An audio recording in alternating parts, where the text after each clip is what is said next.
बनाते हैं उसी प्रकार से बना है। ये जो गंधा वो कन्नड़ उठते हुए देख रहे हैं, ये जैसे हम आप गंधा वो कन्नड़ देखेंगे वहाँ वहाँ पे पितली के कनात देखेंगे। देवताओं की सभा में निर्वस्तु करके नाचते हैं कि गुरु का नाम है तावा गुरु। है सो जाते हैं तब एक स्वाहा को बोलते हैं, वो कहते हैं आप यहाँ का आपका मन कहाँ किसी को पता नहीं, लेकिन जब काम की बात करते होते हैं इंसान का मन को छल एकाग्र हो जाता है। उसी प्रकार से आप किसी भी काम को करेंगे तो आप एक परमेश्वर के समान पवित्र कहलाएंगे। यहाँ पे देखते हैं नरसिंह अवतार। आपने नरसिंह अवतार हर एक मंदिरों में आप कहीं भी देख सकते हैं, लेकिन नरसिंह लेडीज अवतार 9th से 12th सेंचुरी के बीच में जो वर्ल्ड हेरिटेज में आते हैं उसमें केवल इसी खजुराहो के मंदिर में देखेंगे। महिला है ये? महिला फीमेल है? हाँ फीमेल दिखाई देंगे।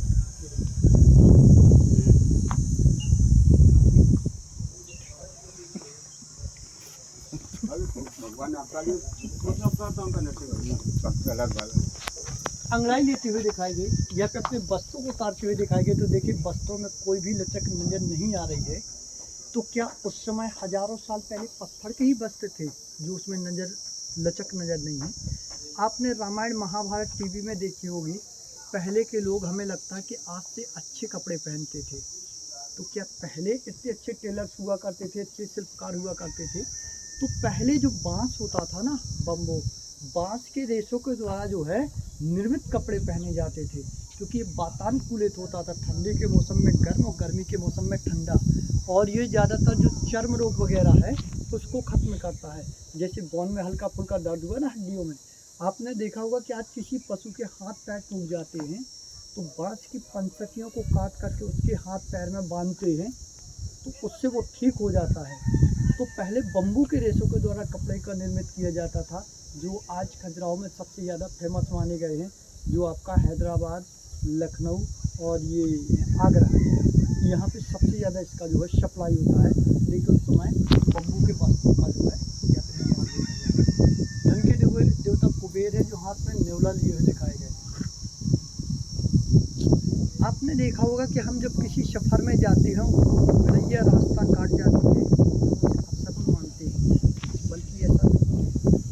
सनातन धर्म के अनुसार हम जब भी किसी रास्ते में जाते हो, अगर भैया रास्ता काटती है तो आप 3 से 5 बार ओम नमः शिवाय का आप जाप करते हो तो आपका अपशकुन जो भी होता है वो कट जाता है। क्यों कट जाता है? क्योंकि बिल्ली को किसी न किसी रूप में जो है शिव का भक्त माना गया है।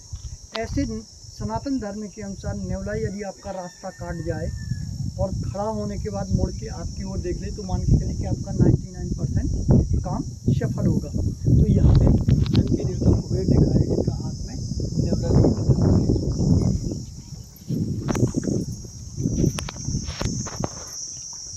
डॉक्टर भगवान शिव जी अपनी वाहन नंदी पे बैठे हुए दिखाई दे रहे हैं। नीचे की ओर सूर्य नारायण जी अपने 7 घोड़ों से अवतरित होते आ रहे हैं। सूर्य भगवान के पास ही 7 घोड़ों का रथ था जिसे हम रेनबो कहते हैं। तो ये रेनबो नहीं, ये 7 रंग है जिसे हम सूर्य चक्र कहते हैं ना। हमारी जो भवन होती है इसमें भी आपको 7 चक्र ही मिलेंगे, और ये 7 चक्र को यदि आप जागृत करते हैं तो आप एक ही जगह बैठ करके आप मन की गति के अनुसार आप जीवन में किसी के भी भविष्य को देख सकते हैं। तो यहाँ पर ये सूर्य नारायण जी अपने 7 घोड़ों से अवतरित हाँ सप्त कुंडली कहते हैं, कई रूपों में जानी जाती है। तो ये 7 घोड़े ये दैन में दिखाए हैं। नीला पीला 7 रंगों के स्पेक्ट्रम में बढ़ा है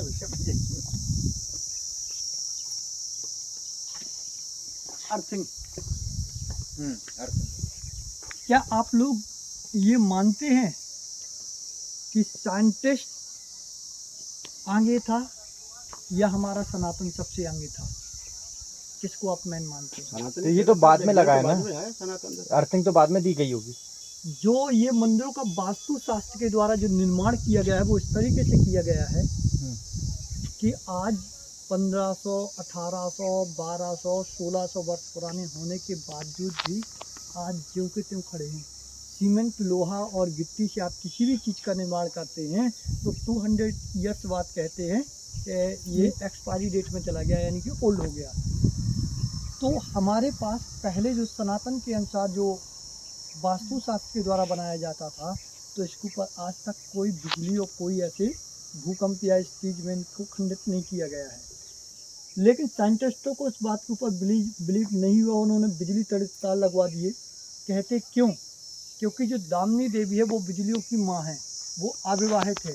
जब कभी भी इन मंदिरों के ऊपर गिरने के लिए आती हैं तो यहाँ पे काम कलाओं को देख कर के लजा जाती है, उन मंदिरों के ऊपर बिजली नहीं गिरती है। लेकिन साइंटिस्टों को उस बात के ऊपर बिलीव नहीं हुआ और उन्होंने यहाँ पे बिजली तार को लगवा दिया। मतलब आपको ये कहना कि ये तो वैसे ही ऑलरेडी सुरक्षित ही संरक्षित है, ये नहीं भी लगाता तो बिजली के प्रभाव से बच रखने पड़ेगा। अग्निदेव जिसका वाहन कुत्ता है। आप किसी भी चीज को सनातन से जोड़ के देख लीजिए। कहते हैं कि दुनिया के सबसे श्रापित प्राणी दो हैं, पहला कुत्ता, दूसरा सर्प। ये दो ऐसे प्राणी बताए गए हैं। कुत्ते को अगर इंसान पालता है तो वो अपने मालिक के भी धर्म को खत्म कर देता है, इतना श्रापित प्राणी होता है। कहते हैं कि कुत्ते के शरीर में जितने रोंगट होते हैं उतने साल वो नरक का भागी होता है। अभी अपन लोग इतनी अच्छी बात कर रहे हैं, कोई आपको अच्छा क्रोध दिला दे तो आप क्रोध में क्या कहते हैं? बोले साले कुत्ते की मौत मरेगा। मतलब लास्ट जब उसकी मृत्यु होती है वो तड़प तड़प के ही मरता है। क्यों मरता है? कहते हैं कि कुत्ते को भोजन कराना सबसे शुभ माना जाता है। पालना शुभ नहीं है, लेकिन भोजन कराना सबसे शुभ माना जाता है। गाय को भोजन कराने से आपके घर में दरिद्रता नहीं आती है। प्रथम रोटी गाय की होती है। क्यों होती है? क्योंकि आपके घर में दरिद्रता नहीं आती। जिस घर में ये संस्कार होंगे उस घर में कभी दरिद्रता नहीं आएगी। और लास्ट रोटी होती है कुत्ते की। कुत्ते को भोजन कराने से हमारा दुश्मन हमारे ऊपर हावी नहीं होता, यानी कि हाय सांस नहीं किसी की लगती है। आज तो हमें इतना कुछ मिल गया है, अपन चले जा रहे हैं, कुछ नहीं है। एक बिस्किट लो, 5 रुपया का एक पैकेट गाय को खिला दो, चले जा रहे हैं। एक पैकेट कुत्ता को डाल दो, 10 रुपये की ब्रेड लो, आधी गाय को खवा दो, आधी इसको खवा दो। कहीं जा रहे हैं, एक थोड़ा लड्डू पेड़े के नीचे आप इसको डाल। तो इससे जो हमारी ग्रह नक्षत्र हमारे विपरीत स्थिति में चल रहे हैं वो हमारी स्थिति को कंट्रोल में कर देते हैं। तो यहाँ पर देखिए कुत्ता दिखाया गया है, डाल दिए कभी गाय को कभी कुत्ते को। अर्धनारीश्वर। देखिए यहाँ पे भी बहुत अच्छा चरित्र आता है कि शिव और पार्वती जी, आधे शिव आधी पार्वती जी। पति और पत्नी का जो रिश्ता होता वो काय का होता है?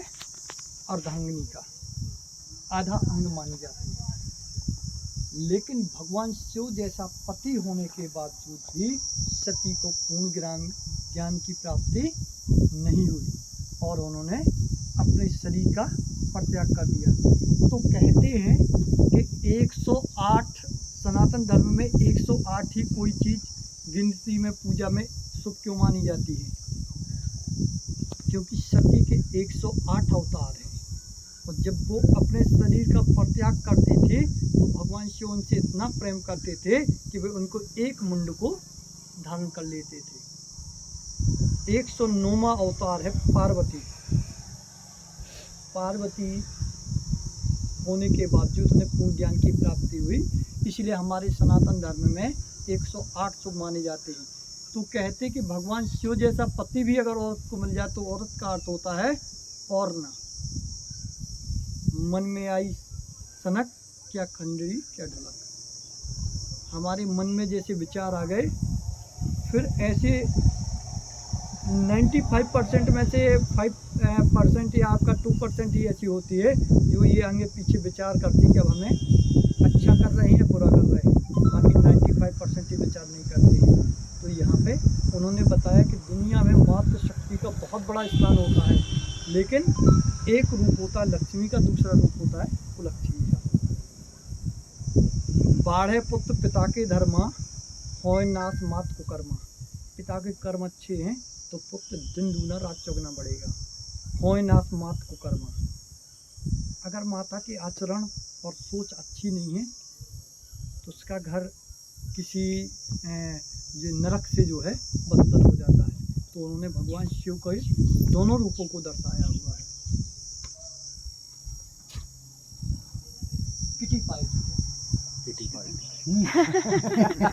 दुनिया में कहते कि औरत को एक इतना बड़ा श्राप है कि किसी से किसी इम्पोर्टेंट चीज़ को आप बता देना, जब तक किसी एक को फॉरवर्ड नहीं करेगी, कहते कि उसके पेट में दर्द हो। झूठ तो मैं बोलती नहीं हूँ। उपास करनी नहीं। तो कहते कि दुनिया में कुछ ऐसी चीज होती हैं कि बिना अपने अलावा किसी और के ऊपर भरोसा नहीं किया जाता है, खास करके उन चीज़ों का जिससे परिवार का विघटन होना हो, जिससे हमारे और आपके परिवार को खंड खंड होना हो।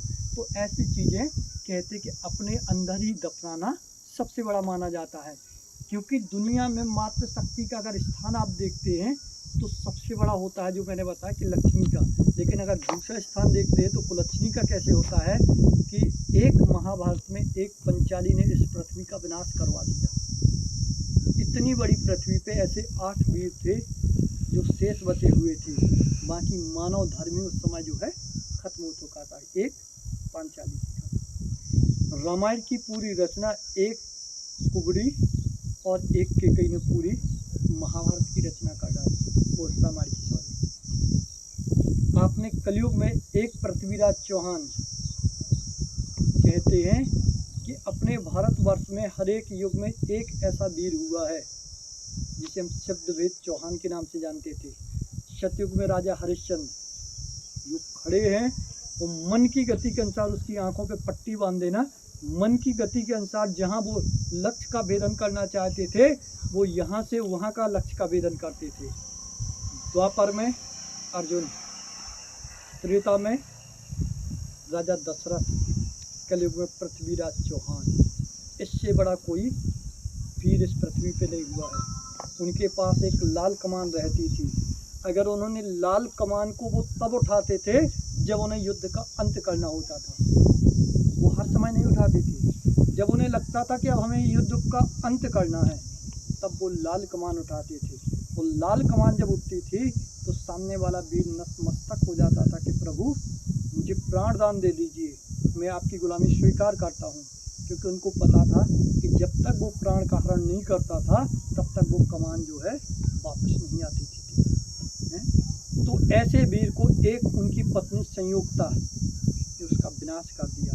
तो कहते कि इस दुनिया में मातृशक्ति का स्थान हृदय से भी ऊपर होता है, और अगर वो गिरने पे आ जाए तो काहे ना अबला कर सके, काहे ना सिंधु समान, काहे ना पावक जर सके, काहे ना काला खाए। एक अबला स्त्री यदि वो अपने धर्म से विचलित हो जाए तो दुनिया में वो कर सकती है जो आपकी कल्पनाओं में नहीं आएगा। काहे ना सिंधु समान, दुनिया की जो सबसे बड़ी चीज़ है वो क्या है? पृथ्वी। तो आपने 12 अवतार में देखा था कि हिरण्यकश्यप थे तो हिरण्यकश्यप ने पूरी पृथ्वी को ले जाकर के समुद्र में डुबो दिया था। मतलब पृथ्वी जैसी कितनी भी पृथ्वियाँ डाल दो वो समा जाएंगी। और काहे न पावक जार सके, पत्थर को भी आग खा जाती है।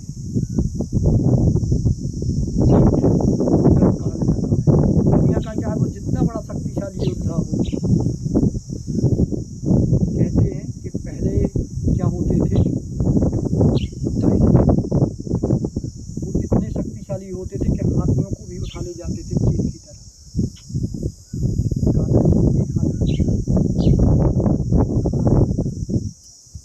तो ये मातृशक्ति का बहुत बड़ा इन बंदों का जो उदाहरण दिया हुआ है।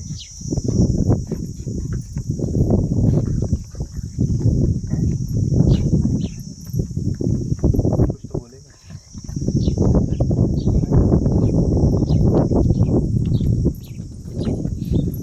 अरे आज हवा चल रही है, आज शांति है।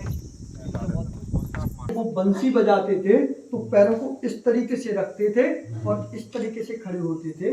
तो पैर भगवान कृष्ण के हैं और उनके पैर में पद्म है। पद्म का अर्थ जानते हो? कमल।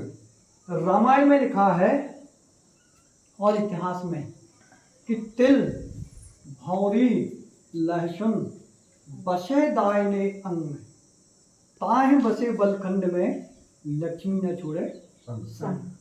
बलखंड का अर्थ होता है कि आप अगर पहाड़ियों के बीच में भी हैं तो आपकी किस्मत आपको वहाँ ढूंढती हुई जाएगी। तिल, दाएं हाथ की दा कहती में ये तिल होता है। भौरी जो जस्ट यहाँ होता है, तिल भौरी लहसुन, ये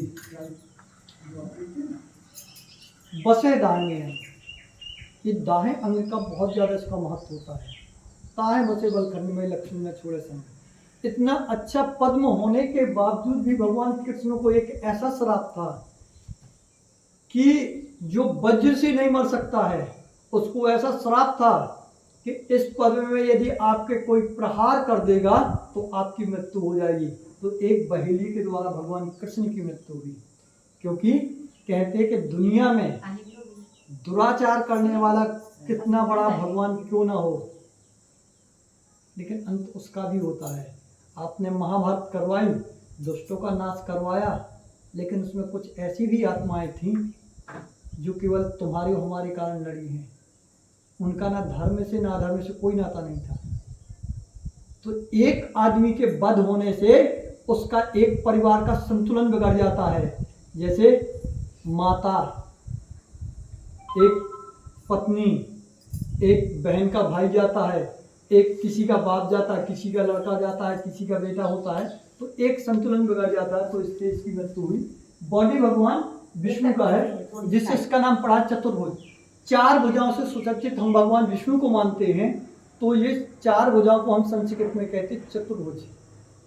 संस्कृत हमारी देवभाषा है और हमारी जननी है। और संस्कृत ही एक ऐसी चीज़ है कि संस्कृत के मंत्रों से ही इस पृथ्वी का उद्धार होता है। कोई भी आप मंत्र पढ़ेंगे वो आपका हिंदी में नहीं लगेगा, क्योंकि हिंदी में वो आपका काम नहीं करेगा। तो इसके हैंडल को इस तरीके से बनाया गया है जैसे हम क्रो डाल के किसी फेस को बनाते हैं।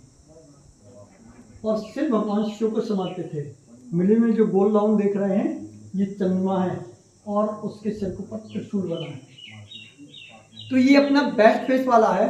तो जब भी सूर्य अस्त होता है तो हमेशा नीचे की ओर से होता है, तो लास्ट में भगवान के चरणों को स्पर्श करती है। जो वेस्ट फेस वाला मंदिर होगा तो लास्ट के भगवान के चरणों को स्पर्श करते हुए अस्त होती है। इसलिए चंद्र दादू ने इसका इस तरीके से बनाया है कि सनराइज टू सनसेट, यानी कि सूर्य उगने से लेकर सूर्य अस्त तक केवल मेरा राज है। इनको चारों दिशाओं में मंदिरों का निर्माण किया गया है। तो इसको इस तरीके से बनाते हैं कि 14.5 फुट ऊंची जो प्रतिमा दिखाई गई है, तो इसका उन्होंने शॉर्ट में नाम दे दिया हरि हर। हरि माने विष्णु, हर माने शिव। तो शिव और विष्णु का यहाँ पे बहुत अच्छा समागम देखने को मिलता है। तो जब इवनिंग समय में सूर्य अस्त होता है तो जो हल्की लालिमा होती है, जब वो इसके ऊपर जाती है और जब रिफ्लेक्शन होता है तो ऐसे लगने लगता है जैसे एक दिव्य ज्योति जल रही है। बहुत सुंदर दिखता है। और इसकी फोटो निकाली हो तो यहाँ इस तरीके से बैठ जाओ तो बहुत अच्छा आपका फोटो आ जाएगा। और लास्ट आप एक दस्तान हो सकता है, आपका नहीं चाहिएगा। चल